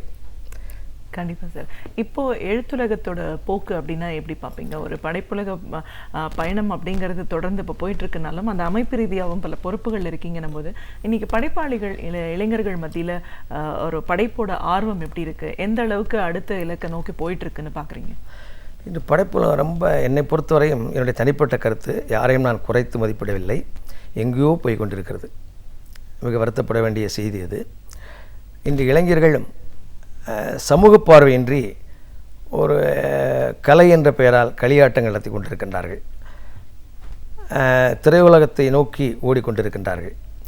அவர்களெல்லாம் மாறி சமூக பார்வையினர் வர வேண்டும். அவர்களை சமூக பார்வைக்கு உள்ளாக்க வேண்டியது ஒரு எழுத்தாளருடைய கடமை, படைப்புலகத்தினுடைய கடமை. ஆனால் அந்த படைப்புலகத்தினர் எதையோ எழுதி கொண்டிருக்கிறார்கள். அதையெல்லாம் அவர்கள் மாற்ற வேண்டும். மாற்ற வேண்டிய கடமை அவர்களுக்கு உள்ளது.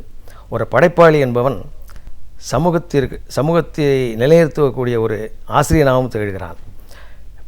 பள்ளியில் கல்லூரியில் ஆசிரியனாக இருப்பது என்பது வேறு. ஆனால் இதை கல்வி பயிலாத ஒரு படைப்பாளி எவ்வளவோ கல்வியாளர்களை உருவாக்குகிறான். காரணம் அவருடைய எழுத்தது. குறிப்பாக ஜெயகாந்தன் நல்ல பல இலக்கியங்களை படைத்தவர். அவர் சில காலகட்டங்களில் சில கருத்து மரபுகள் அவரை பற்றி இருந்தாலும் எழுத்துலகத்தில் நல்ல விதைகளை பதித்தவர் அவர். அதுபோல் எவ்வளவோ பேர் இருக்கிறார்கள். அவர்களைப் போல ஒரு சிறந்த படைப்பாளிகளை காண்பது இப்பொழுது அரிதாக இருக்கிறது. அதேபோல் கவிதை உலகத்திலும் அவ்வாறே இருக்கின்றது. ஒரு குறிப்பிட்ட காலகட்டம் அளவிற்கு அந்த கவிதை மரபு கவிதை, நான் சொல்வது மரபு கவிதை, அது கிட்டத்தட்ட இங்கே பாதத்தில் போய்கொண்டிருக்கின்றது. கவிதை என்ற பெயரால் பல புதுக்கவிதை என்ற பெயரால் கண்டதை எழுதுவதும் ஒரு வாடிக்கையாக போய்விட்டது. அதையெல்லாம் மாற்ற வேண்டிய சூழலில் நாம் இருக்கின்றோம். குறிப்பாக படைப்புலகத்தை பற்றி தாங்கள் கேட்டீர்கள். படைப்புலகம்தான் ஒரு சமுதாயத்தை முழு நாகரிக வளர்ச்சியை அடைந்த, பண்பாடு வளர்ச்சி அடைந்த சமுதாயமாக மாற்றக்கூடிய சக்தி அந்த படைப்புலகத்தான் உண்டு. அந்த படைப்புலகத்தை மாற்ற வேண்டியது நமது கடமை, படைப்பாளியினுடைய கடமை. மக்களை முன்னிறுத்துங்கள், மக்களுடைய வாழ்க்கையை பாருங்கள், மக்களுடைய உயர்வை எழுதுங்கள், மக்களுடைய நல்ல பழக்க வழக்கங்களை எழுதுங்கள். இப்படி எழுதினால்தான் படைப்புலகம் மிகச் சிறந்து விளங்கும் என்பது என்னுடைய கருத்து. நம்ம நாட்டில் இருக்கிற நிறைய பிரச்சனைகளை வந்து ஒரு படைப்பாளி தான் வந்து எடுத்து வெளியில் சொல்ல முடியும். அது சார்ந்த ஒரு பிரச்சனைகளுக்கான தீர்வும் எழுத்தில் இருக்குது அப்படின்னு சொல்லும்போது, ஒரு படைப்பாளியாக, ஒரு தமிழ் உணர்வாளராக நம்ம சமூகத்தில் இருக்கிற இன்றைய சவால்கள் என்ன, பிரச்சனைகள் என்ன, சரி இதை களையணும் அப்படின்னும் போது எங்கே யார் இதை ஆரம்பிக்க முடியும்? ஒன்றே குலம் ஒருவனே தேவன் என்பது நம்முடைய முதுமொழி. இன்றைய சமுதாய நிலை ஒன்றே குலம் என்பதாக இல்லை. பல குலங்களாகவும் பல வர்ணங்களாகவும் பல சாதிகளாகவும் என்று பரவி மனிதத்தை கூறு போட்டு கொண்டிருக்கின்றது. சாதி என்ற சொல் நம்ம தமிழில் இல்லை. ஆனால் இன்று சாதிப்படுத்தும் பாடு சொல்லி மாளாது. என்னை பொறுத்தவரையில், என் தந்தையாரை பொறுத்தவரையில் சாதி ஒழிப்புக்காக மிக அருந்துண்டாற்றியவர்கள், தன்னுடைய கவிதைகளை அதற்காக ஏராளமாக படைத்தவர்கள். தந்தை பெரியாரின் தன்மான இயக்கத்தில் அவர் இணைந்த பிறகு தான் ஒரு சாதி மறுப்பு திருமணம்தான் செய்வேன் என்று சபதம் செய்து, அதுவும் ஒரு கைம்பெண்ணைத்தான் திருமணம் செய்வேன் என்று சபதம் செய்து அதற்காக திருமணம் செய்யாமல் கிட்டத்தட்ட 29 வயது வரை இருந்தார். என் தந்தையார் அவர்கள் தாயாருக்கு ஒரே பிள்ளை. அவர்கள் மிக வைதிக குடும்பத்தில் இருந்தவர்கள். அப்படிப்பட்ட குடும்பத்தை சார்ந்தவர்கள் மகன் இப்படி ஆகிறானே, இப்படி போகிறானே என்று வருந்தி கைம்பெண் திருமணத்திற்கும் ஒப்புக்கொள்ளவில்லை, சாதி மறுப்புக்கும் ஒப்புக்கொள்ளவில்லை. ஆனால் இவரும் விடுவதாக இல்லை. பிறகு 2 பேருக்கும் ஒரு சமரசமாகி, அப்பா நீ ஒரே பிள்ளை, விதை திருமணம் வேண்டாம், நீ சாதி மாறியாவது திருமணம் செய்து கொள் என்று என்னுடைய பாட்டி சொன்ன பிறகு என்னுடைய தாயாரை சாதி மறுப்பு திருமணம் செய்து கொண்டார்கள். அதேபோல் நாங்கள் 6 என் தந்தைக்கு நாங்கள் 6 பிள்ளைகள், 3 ஆண் 3 பெண். 6 பேருக்கும் சாதி மறுப்பு திருமணமே செய்து வைத்தார்கள். அதேபோல் என்னுடைய மகளுக்கும் நான் சாதி மறுப்பு திருமணம் தான் செய்து வைத்திருக்கின்றேன். சாதி என்ற சொல் நம் தமிழ்நாட்டில், நம் தமிழகத்தில் எப்போது அழிகிறதோ அன்றுதான் மனிதம் நிலைக்கும். ஒரு 30 ஆண்டுகளுக்கு முன்னர் இந்த அளவுக்கு சாதி உணர்ச்சி தமிழ்நாட்டில் நடமாடவில்லை. அது தந்தை பெரியாருடைய உழைப்பு, அறிஞர் அண்ணாவுடைய உழைப்பு, தலைவர் கலைஞருடைய உழைப்பு என்பதை நாம் கருத்தில் கொள்ள வேண்டும். ஆனால் 30 ஆண்டுகளுக்கு பிறகு சாதியின் பெயரால் அரசியல் கட்சிகள் தொடங்குவதும், அவர்களை தலைமை பதவிக்கு உள்ளாக்கி அதன் மூலம் ஆதாயம் தேடுவதும் ஒரு கலாச்சாரமாகிவிட்டது. அதன் பிறகுதான் இந்த சாதி உணர்ச்சி மக்களிடையே மிக மிக ஓங்கி நின்று ஒரு விஷ விருட்சமாக வளர்ந்து விஷத்தை பரப்பிக் கொண்டிருக்கிறது. இதை நாம் ஒழித்தாக வேண்டும். இதற்கும் நான் என்னால் ஆன பணிகளை செய்து கொண்டிருக்கிறேன்.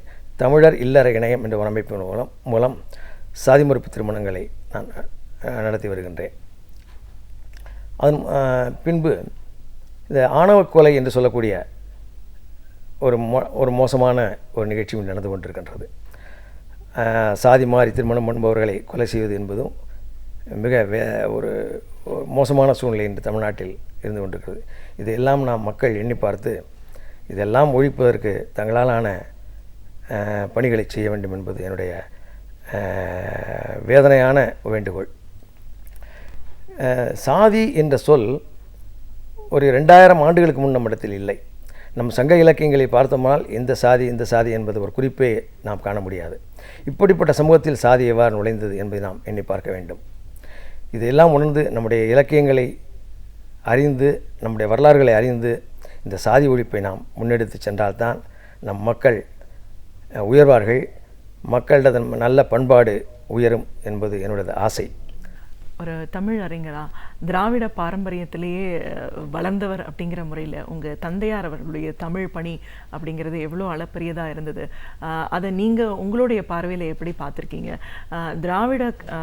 திராவிடன் அப்படின்றதோட வரலாறு என்ன, அதை இன்றைக்கி தாண்டி நம்ம எவ்வளோ தூரம் போயிருக்கோம், இதை பற்றின ஒரு புரிதல் இன்றைக்கி ஏன் தேவையாக இருக்குது அப்படின்னும் போது தலைவர் கலைஞர் அவர்களுடைய தமிழ் தொண்டு அப்படின்னு உங்களோட பார்வையில் நீங்கள் எப்படி பார்த்துருக்கீங்க? இன்றைக்கி இருக்கிற சமூகத்தில் இருக்கிற ஒரு பெரிய பிரச்சனை அப்படின்னும் போது ஜாதி, இந்த சமூகம் சார்ந்த பிரச்சனைகளிலிருந்து விடுபட்டு எல்லோரும் சமமான ஒரு நிலைக்கு வரணும் அப்படின் போது ஜாதியை ஒழிக்க வேண்டிய அவசியத்தில் நாம் ஏன் இருக்கோம் இப்படின்னு பல விஷயங்களை, கருத்துக்களை எங்களோட நீங்கள் முழுமையாக பகிர்ந்ததுக்கு நன்றி. ரொம்ப நன்றிம்மா. கலைஞர் தொலைக்காட்சிக்கும் நன்றி, தங்களுக்கும் நன்றி. வணக்கம். வரலாறு என்பது நாம் மறக்கக்கூடியவை அல்ல, ஒவ்வொரு தருணத்திலும் நினைத்து பார்க்கக்கூடியவை. ஆதலால் இன்றைக்கு பேராசிரியர் சுபவீர பாண்டியன் அவர்கள் என்ன வரலாற்று சிந்தனைகளை நமக்காக அழகிய தமிழில் தொகுத்து இனிமையாக வழங்க வந்திருக்கிறார் என்பதை கவனிக்கலாம். நிகழ்ச்சியில் அடுத்த பகுதியாக வரவிருப்பது ஒன்றை சொல் நன்றே சொல்.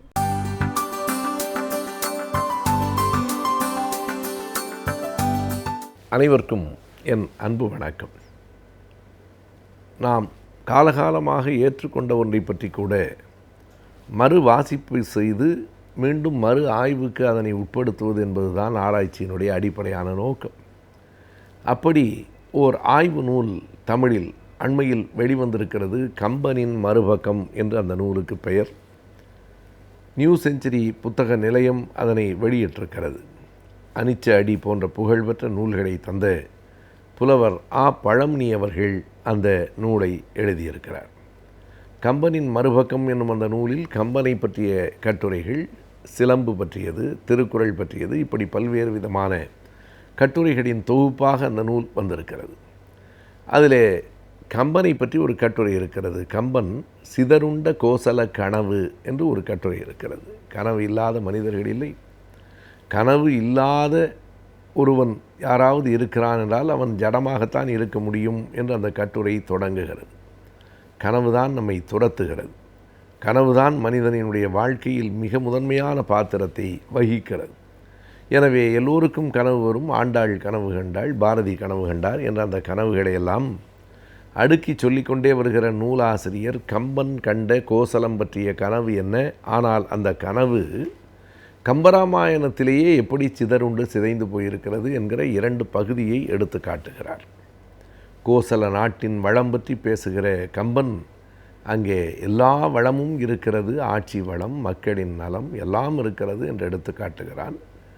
கொஞ்சம் மிகையாகத்தான் அந்த கற்பனை இருக்கிறது என்று சொல்ல வேண்டும். திருடர்களே இல்லாத ஒரு ஊர், பிச்சைக்காரர்களே இல்லாத ஒரு ஊர், துன்பப்படுகிறவனே இல்லாத ஒரு ஊர், ஒரு நாடு உலகத்தில் இருக்க முடியாது என்பதுதான் யதார்த்தம். அப்படிப்பட்ட ஒரு நாட்டை ஒரு கற்பனையாக உருவகித்து கம்பன் காட்டுகிறான். அந்த கோசல நாடு, அதனுடைய தலைநகரம்தான் அயோத்தி. எனவே கம்பனின் கற்பனையில் அப்படி ஒரு நாடு நம் கண்களில் விரிகிறது. நமக்கு கூட அடடா கோசலத்தில் நாம் பிறந்திருக்கக்கூடாதா என்கிற எண்ணத்தை உருவாக்குகிற அளவுக்கு கம்பன் அந்த நாட்டை பற்றி அத்தனை அழகாக சொல்லுகிறான். கம்பனின் கவி நயம் அதற்கு உதவுகிறது. பல இடங்களிலே அவன் சொல்லுகிற போது பொதுவாக ஒரு நாட்டினுடைய பெருமையை சொல்ல வேண்டுமானால் அந்த நாட்டில் வறுமை இல்லை என்று தான் சொல்லுவார்கள். ஆனால் கம்பன் அந்த நாட்டில் வன்மை இல்லை, வளமே இல்லை என்கிறான். வளம் இல்லாமல் ஒரு நாடு என்றால் அதற்கு சிறப்பா? ஆமாம், எங்கேயாவது வறுமை இருந்தால்தானே இது வளம் என்று சொல்ல முடியும். எங்கேயும் வறுமை இல்லை என்றால் வளமையும் இல்லை என்றுதான் பொருள். வன்மை இல்லை ஓர் வறுமையின்மையால் என்று ஒரு பாட்டிலே தொடங்குவார். எல்லா இடங்களிலும் அந்த பாட்டில் வருகிற அத்தனை வரிகளும் எல்லோரும் எல்லாமும் பெற்று எய்தியிருக்கிற காரணத்தால் இல்லாரும் இல்லை உடையாரும் இல்லை மாதோ என்று கம்பன் சொல்லுவான். அந்த ஊரிலே எல்லோருக்கும் எல்லா செல்வமும் கிடைத்திருக்கிறது என்பதால் அங்கே உடையவர்களும் இல்லை, இல்லாதவர்களும் இல்லை, எல்லோருக்கும் எல்லாம் இருக்கிறது. அதைவிட வேடிக்கையாக கம்பன் சொல்லுவான், கள்வார் இல்லை என்கிற காரணத்தால் காவலும் இல்லை என்பான். அங்கே காவலே தேவையில்லை. ஏனென்றால் எதனையும் களவு கொண்டு போகிறவர்கள் இல்லை, அதனால் அங்கே காவலும் இல்லை. இப்படி அந்த கோசல நாட்டின் வளத்தை காட்டுகிற கம்பனின் கவி ஆற்றல் நம்மை மலைக்க வைக்கிறது.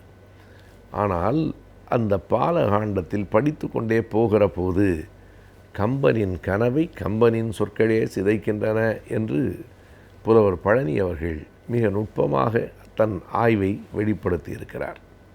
அடுத்தடுத்த பாடல்களை படிக்கிற போது இதற்குள் ஒரு முரண் இருக்கிறது என்பதை உணர முடிகிறது. அங்கே இருக்கிற அரசர்கள், அந்த தசரத மன்னன் ஒரு கடலை நீந்தி போனான் என்று ஒரு பாட்டு இருக்கிறது. எந்த கடலை என்றால் அவன் இரவலர் கடல், அதனை நீந்தி போனான். ஒரு இரவலர்களாக தங்களுக்கு வேண்டும் என்று கையேந்தி நிற்கிற அந்த இரவலர்கள், சுருக்கமாய் சொன்னால் பிச்சை எடுக்கிறவர்கள், அவர்களை ஒரு கடலாக சூழ்ந்திருக்கிற அவர்களுக்கு எல்லாவற்றையும் ஈந்து கொண்டே அவன் கடந்தான் என்றால் அவ்வளவு பிச்சைக்காரர்கள் உள்ள நாட்டில் வறுமையே இல்லை என்று எப்படி சொல்ல முடியும் என்று கேட்கிறார். எனவே வறுமை இருந்திருக்கிறது. துன்பத்தில் உழல்கிறவர்களுக்கெல்லாம் அவன் நன்மை செய்கிறான் என்று சொன்னால் துன்பத்தில் உழல்கிறவர்கள் இருந்திருக்கிறார்கள் என்று பொருள். தங்கள் வீட்டுக்கு வருகிற விருந்தினர்களுக்கு மட்டுமல்ல, வறியவர்களுக்கும் எல்லாம் கொடுப்பதே அந்த நாட்டு பெண்களுக்கு இயல்பு என்று இன்னொரு பாட்டில் சொல்லுகிறான். அப்படியானால் இல்லை என்று வருகிறவர்களும் அந்த நாட்டில் இருக்கத்தான் செய்திருக்கிறார்கள் என்று புரிகிறது. இந்த இரண்டுக்கும் இடையிலே ஒரு பெரிய முரண்பாடு இருப்பதை நம்மால் உணர முடிகிறது. ஆனால் இவை இரண்டுமே ஒரு கவிதை நயத்திற்காகத்தான் சொல்லப்பட்டிருக்கின்றன என்பதை கவி வல்லோர் அறிவார். ஆனால் அதனை நுட்பமாக கண்டறிந்து இப்படிப்பட்ட பாடல்களை பாலகாண்டத்திலே மட்டுமில்லை, சுந்தரகாண்டத்திலே இருந்தும் ஒரு பாட்டிலிருந்து ஒரு இடத்தை எடுத்து காட்டி அங்கே நடந்ததை இங்கே இவள் நினைத்து பார்க்கிறாள் என்று கம்பன் சொல்கிறானே, அந்த இடத்தை எடுத்து காட்டி இந்த நினைப்பு அந்த வரிக்கு முரணாக அல்லவா இருக்கிறது என்கிறார் இந்த கட்டுரையின் ஆசிரியர். அது என்ன நினைப்பு என்றால், அசோகவனத்திலே சீதை தன்னந்தனியே அமர்ந்திருக்கிற போது அவளுக்குள்ளே பல நினைவுகள் வருகின்றன. வாழ்க்கையில் ஊக்கத்தோடு இருக்கிற போது கனவுகள் வரும், தனிமையில் இருக்கிற போது பழைய நினைவுகள் வரும்.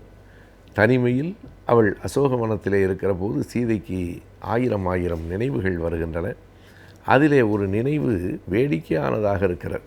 அவள் ஒரு செயலை ஒன்றை பார்த்து ராமன் சிரித்ததை நினைத்து அழுதாள் என்று கம்பன் சொல்லுவான்.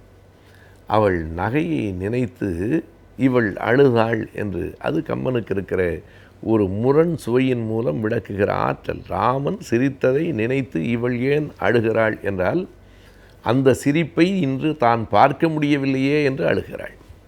எதற்காக ராமன் சிரித்தான் என்பதுதான் முக்கியமான செய்தி. ராமன் அன்றைக்கு வருகிறவர்களுக்கெல்லாம் எல்லாவற்றையும் அள்ளி அள்ளி கொடுத்தான். வேதியர்களுக்கு பசுதானம், கோதானம் செய்தான். பசு மாடுகளை அவன் கொடுத்தான்.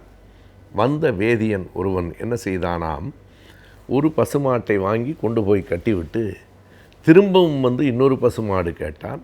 ராமர் கொடுத்தார். மறுபடியும் இரண்டாவது பசுமாட்டையும் கட்டிவிட்டு மறுபடியும் வந்தான். ராமர் கொடுத்தார். ஒரு கட்டத்தில் அந்த வேதியனின் பேராசை கண்டு ராமருக்கே சிரிப்பு வந்து விட்டது என்று கம்பன் சொல்லுகிறார். அவ்வளவு பேராசை பிடித்தவர்களாக அந்த காலத்தில் வேதியர்கள் இருந்திருக்கிறார்கள் என்று கம்பர் எழுதுகிறார். அவன் கோதானம் கொடுக்கிற போது திரும்ப திரும்ப வந்து மறுபடியும் மறுபடியும் அவன் பசுவை தானமாக கேட்டபோது ராமனுக்கே சிரிப்பு வந்து இள நகை புரிந்தாரே, அந்த சிரிப்பை நினைத்து சீதை அழுதாள் என்று சுந்தரகாண்டத்திலே கம்பர் சொல்லுவார். இப்போது இந்த கட்டுரையிலே ஆசிரியர் முன்வைக்கிற கேள்வி, அவ்வளவு பேராசை கொண்டவர்களாக வேதியர்கள் இருந்திருக்கிறார்கள் என்கிற காரணத்தாலே தானே ராமனே சிரித்திருக்கிறான். பிறகு எப்படி நாட்டில் எந்த குற்றமும் செய்கிறவர்களே இல்லை, எனவே தண்டனையும் இல்லை, இங்கே கெட்டவர்களே இல்லை, அதனால் நல்லவர்களும் இல்லை, இங்கே பேராசை பிடித்தவர்களே இல்லை, எனவே இப்படி இந்த நாடு சமமாக இருந்தது என்று கம்பன் சொல்லுவது இதற்கெல்லாம் முரணாக இருக்கிறதே, இது கம்பனின் மறுபக்கமாக இருக்கிறதே என்று அவர் எடுத்து காட்டுகிறார். இது ஒரு ஆய்வு பார்வை. அப்படி சொல்லப்பட்டிருக்கிற அந்த காட்சிகள் வெறும் கற்பனையாக உருவாக்கப்பட்ட நாடுதான் கோசல நாடு. அப்படி உலகத்தில் யதார்த்தத்தில் நடைமுறையில் இருக்க முடியாது என்பதை இந்த கட்டுரை நமக்கு உணர்த்துகிறது. சிறந்த முறையில் வணிகம் செய்து எவ்வாறு அதிக லாபம் ஈட்டலாம் என்பதை பற்றி இன்றைய ஆலோசனை நேரத்தில் தெரிந்து கொள்ளலாம்.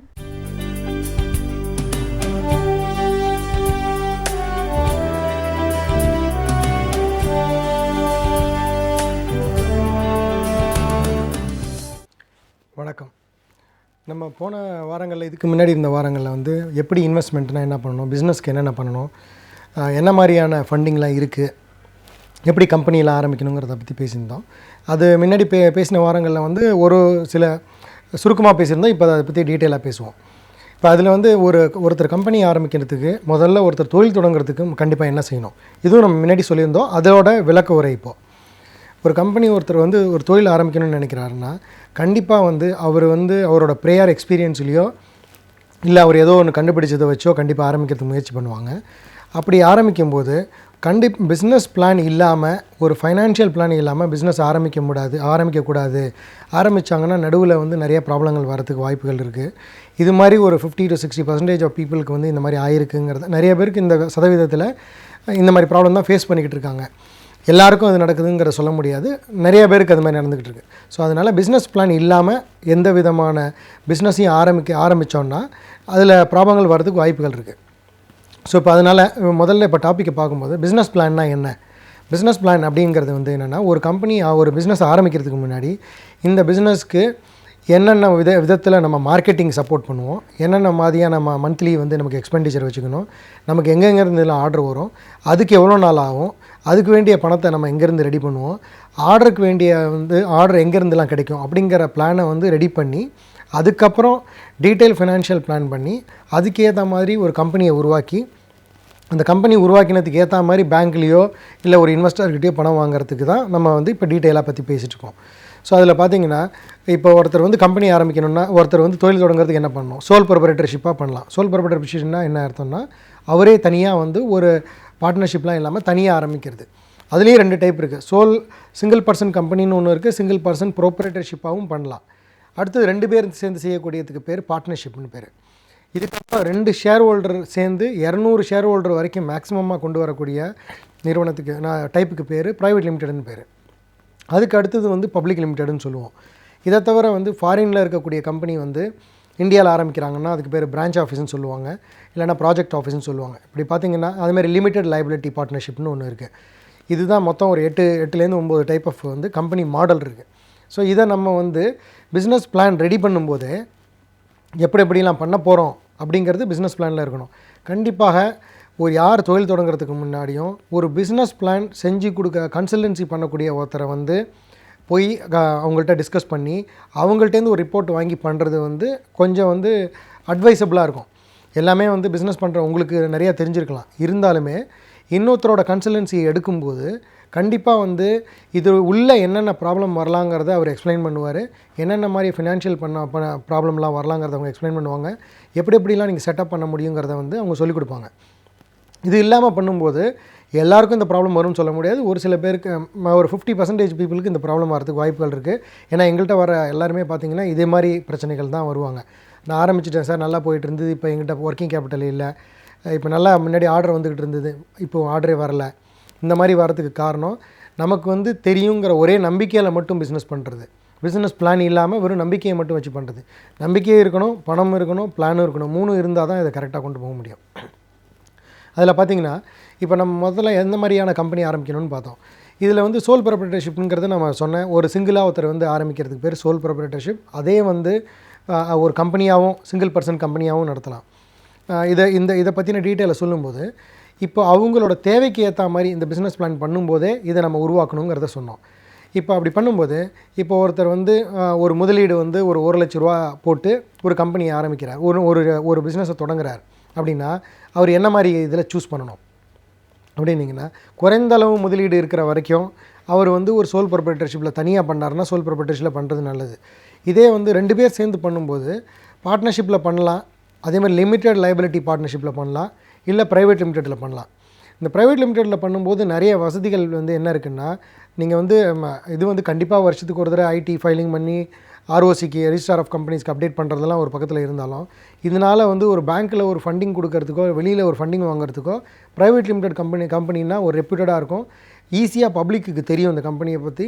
ஸோ இந்த மாதிரி மெத்தடில் வந்து முடிஞ்ச வரைக்கும் ஓரளவு கேபிட்டல் 1 லட்சத்துக்கு மேலே இருந்ததுன்னா ஒரு ப்ரைவேட் லிமிட்டடாக ஆரம்பித்து பண்ணிங்கன்னா அது ரொம்ப உங்களுக்கு உதவியாக இருக்கும். பின்னாடி வந்து ஃபண்டிங்க்கெல்லாம் ஈஸியாக பிளான் பண்ணலாம். ஸோ அடுத்தது என்ன பண்ணணும்? அப்போ வந்து முதலீடு கொண்டு வர்றது. இப்போ முதலீடு வந்து உங்கள்கிட்ட என்ன முதலீடு இருக்கோ அதை முதல்ல ஸ்பெண்ட் பண்ணிவிட்டு அதுக்கப்புறமா கம்பெனியை ஃபார்ம் பண்ணி அதுக்கப்புறமா பிஸ்னஸ் பிளானை போட்டு அதுக்கப்புறமா ஃபினான்ஷியல் பிளானை போட்டு அதுக்கப்புறம் பேங்க் ஃபண்டிங் போகிறது வந்து அட்வைசபிள் கிடையாது.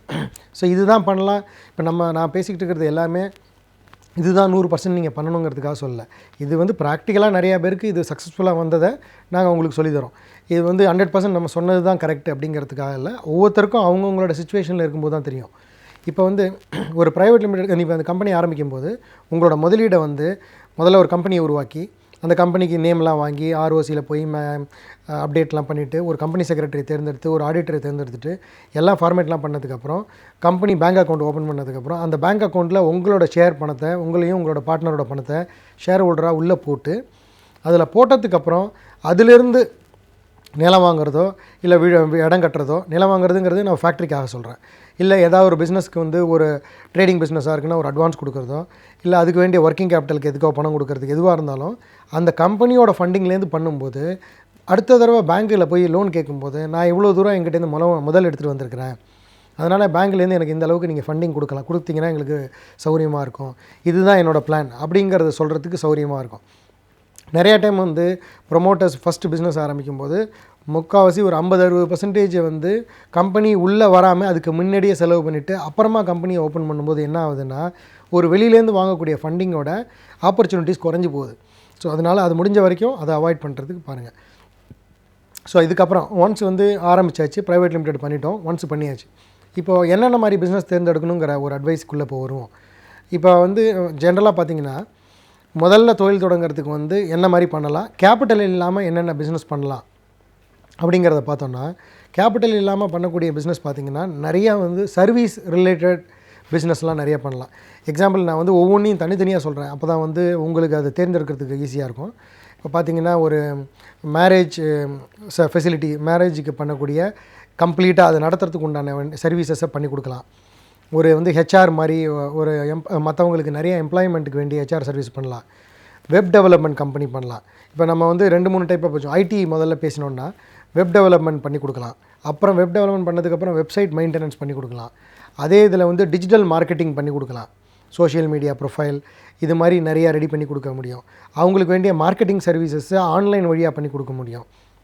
அதே மாதிரி ஸ்மால் லெவலில் இருக்கிற கம்பெனிஸ் பார்த்திங்கன்னா டவுன் சவுத் இந்தியாவில் பார்த்திங்கன்னா நிறைய கம்பெனிஸ் வந்து அவங்களுக்கு வேண்டிய சாஃப்ட்வேரை வந்து வாங்கி வச்சுருப்பாங்களே தவிர டோட்டலாக ஆட்டோமேட் பண்ணக்கூடிய பிஸ்னஸ்க்கு உண்டான ஐடி பண்ணியிருக்க மாட்டாங்க. இப்போ நிறைய ஐடியில் படித்தவங்க, நிறைய ஐடியில் வேலை பார்த்தவங்க, ஏற்கனவே நல்ல நாலேஜோடு இருக்கிறவங்கலாம் கண்டிப்பாக இந்த இதை தேர்ந்தெடுத்துக்கலாம். ஏன்னா இதில் வந்து இனிஷியலாக அதிகமான கேபிட்டல் போட வேண்டிய வந்து சான்சஸ் வராது. ஸோ இந்த ஐடியில் இருக்கிறவங்களுக்கு இந்த ஒரு 5-6 ஆப்பர்ச்சுனிட்டிஸ் இருக்குது. இதை தவிர இன்னும் நிறையாவும் இருக்குது. இது பேசிக்காக நான் சொல்கிறேன். அதே மாதிரி பார்த்திங்கன்னா நான் ஐடி ரிலேட்டடில் பார்த்திங்கன்னா ஒரு வந்து ட்ரேடிங் பண்ணலாம், ட்ரேடிங் பல்சஸோ ட்ரேடிங் பண்ணலாம். அதே மாதிரி மேரேஜ் கேட்ரிங் சர்வீசஸ் பண்ணலாம். அதுக்கப்புறம் வந்து எம்ப்ளாய்மெண்ட் சர்வீசஸ், யாருக்காக வேலைக்கு வந்து ஆள் எடுத்து கொடுக்குற வேலையை பண்ணி கொடுக்கலாம். இது மாதிரி வந்து மேனுஃபேக்சரிங் சர்வீசஸ் இண்டஸ்ட்ரியில் இன்னும் நிறையா இருக்குது. இதை பற்றி இன்னும் கொஞ்சம் டீட்டெயிலாக வேறு என்னென்ன ஆப்பர்ச்சுனிட்டிஸ் இருக்குங்கிறத மேலும் வாரங்களில் பார்ப்போம். நன்றி, வணக்கம். ஒரு விஷயத்தை நாம் கற்றுக்கொள்ளும் பொழுது அவற்றை நமக்காக மட்டுமே கற்றுக்கொள்வதில்லை, மற்றவர்களுக்கும் அவை பயனுள்ளதாக இருக்க வேண்டும் என்ற நோக்கத்துடன் தான் நாம் கற்றுக்கொள்கிறோம். அந்த வகையில் இன்றைக்கு டாக்டர் கார்த்திகேயன் அவர்கள் என்ன பயனுள்ள தகவல்களை நம்மிடையே பகிர்ந்து கொள்ள இருக்கிறார் என்பதை கவனிக்கலாம்.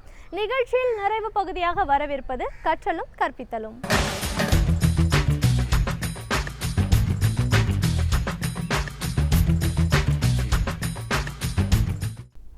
வணக்கம். இந்த ஸ்கில் டெவலப்மெண்ட் பற்றி பேசிகிட்டு இருக்கோம் கடந்த சில வாரமாக. இதில் அமைப்பு ரீதியாக என்ன செய்யலாம் அப்படிங்கிறத பற்றியும் பார்த்தோம். அதாவது பள்ளிகளில் ஆரம்பிக்கலான்னு சொன்னோம், அதேமாதிரி கல்லூரிகளில் இதெல்லாம் கொண்டாடலான்னு சொன்னோம். அரசாங்கம் இதுக்கு நிறைய நிதி ஒதுக்கியிருக்கு. இப்போது நான் இருக்கக்கூடிய Indian society for training and development, ஐஎஸ்டிடின்னு சொல்கிறோம்.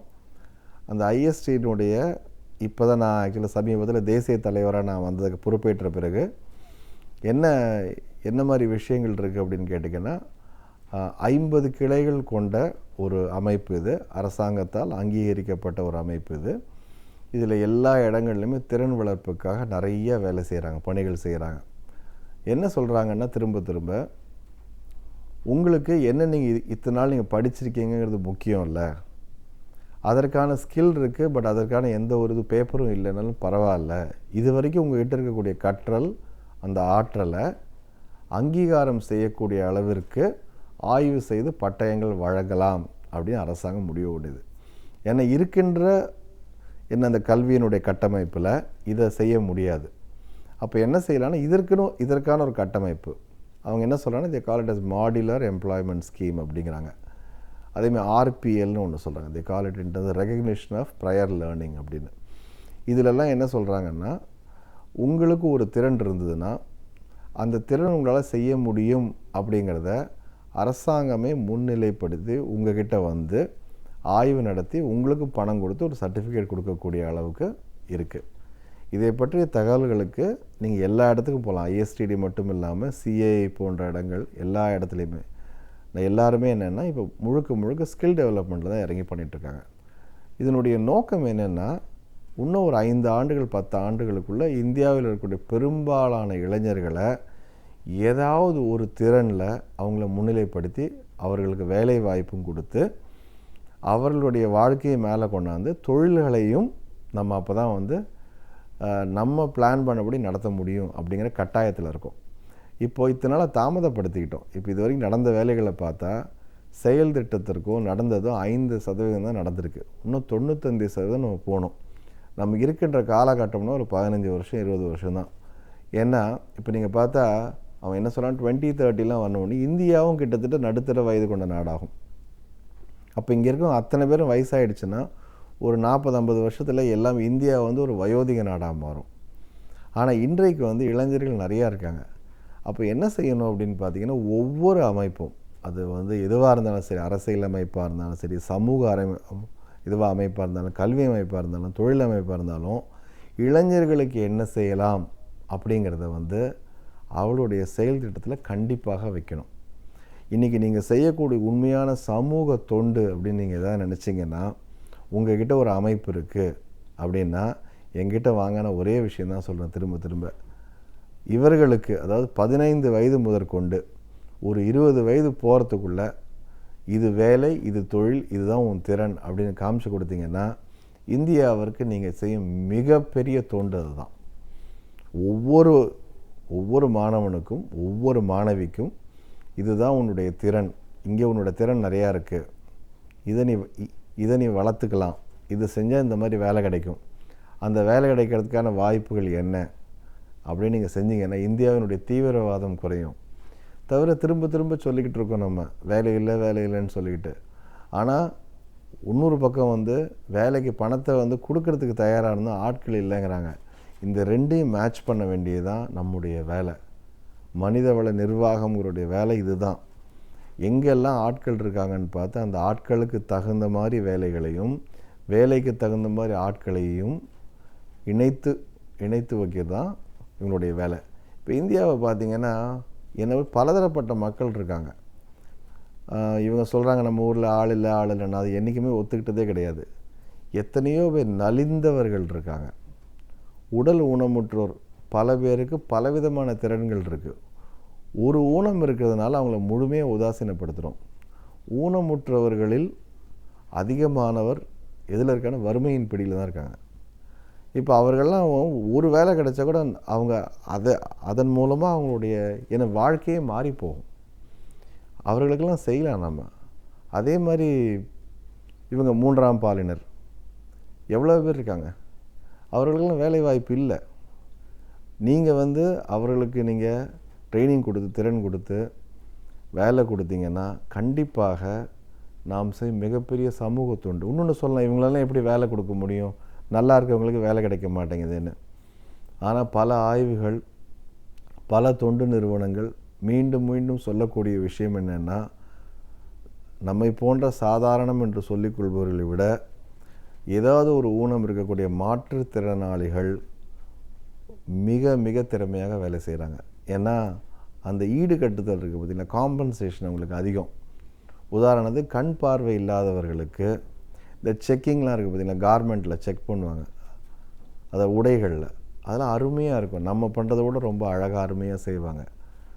அதே மாதிரி உங்களுக்கு இது செவித்திறன் இல்லை அப்படின்னா அதிகமாக இது ஒலி இருக்கக்கூடிய இடத்துல இயல்பாக வேலை செய்ய முடியும் அவங்களால. ஸோ ஒரு பக்கம் நம்ம ஊனம்னு சொல்கிறது, இன்னொரு பக்கம் அவங்களுக்கு சலுகை மட்டும் அவங்களுடைய பலமாக கூட மாறலாம். இதைத்தான் நம்ம செய்ய வேண்டிய வேலை. நம்ம என்ன பண்ண, சமூக அளவில் இவ்வளவு பேர் இருக்காங்க. எனக்கு தெரிஞ்சு ஒரு அரசாங்கம்னு எடுத்துக்கிட்டால் இவ்வளவு ஐஏஎஸ் ஆஃபீஸர்ஸ் இருக்காங்க, இத்தனை பேர் படித்தவங்க இருக்காங்க, இவ்வளவு கல்வி நிலையங்கள் இருக்குது, வேலைவாய்ப்பு நிறுவனங்கள் இருக்குது. அதே மாதிரி மனித வளம் சம்மந்தப்பட்ட அமைப்புகள், பல அமைப்புகள், இப்போ நான் இருக்கும் ஐஏஎஸ்டிடி உள்பட பல அமைப்புகள் இருக்குது. இவர்களெல்லாம் ஒன்று சேர்ந்து ஒரு டாஸ்க் ஃபோர்ஸ் மாதிரி உட்காந்து ஒவ்வொரு மாநிலத்துக்கும் இதை செய்யலான்னு முடிவு பண்ணாங்கன்னா என்னை பொறுத்த வரைக்கும் 5 ஆண்டுகளில் வேலையில்லாத ஒரு திண்டாட்டத்தை ஒரு 50% கண்டிப்பாக குறைக்க முடியும். வேலைகளை உருவாக்குதல் ஒரு வேலை என்றால் அந்த வேலைக்கான ஆட்களை பணி அமர்த்துவது மிக மிக அவசியம். இப்போ 5 வருடங்கள் கழித்து ஒரு வேலை வருதுன்னா அது இன்றைக்கிலேருந்தே ஒருத்தரை நம்ம பிளான் பண்ணி உருவாக்கணும். அதை செய்வதற்கான கட்டுமானம் இருக்குது, மக்கள் இருக்காங்க, நிதி இருக்குது, வேலைகளும் இருக்குது. ஆனால் இதையெல்லாம் இணைத்து கொண்டு போகக்கூடிய ஒரு செயல் திட்டம், பெரிய அளவில் எல்லாவற்றையும் இணைத்து செல்லக்கூடிய ஒரு செயல் திட்டம் அரசாங்கமும் தனியார் நிறுவனமும் கல்வி அமைப்புகளும் தொண்டு நிறுவனங்களும் பெற்றோர்களும் குழந்தைகளும் சேர்ந்து நடத்த வேண்டிய ஒரு மாபெரும், என்னை பொறுத்தவரைக்கும் சாதனையாக இதை செய்ய முடியும். நம்முடைய மாநிலம் எல்லாவற்றிலையும் முன்னிலை நம்ம கொண்டாடணும்னா செய்ய வேண்டிய அடிப்படையான விஷயம் இங்குள்ள இளைஞர்கள் அனைவருக்கும் வேலை பெறுதல்.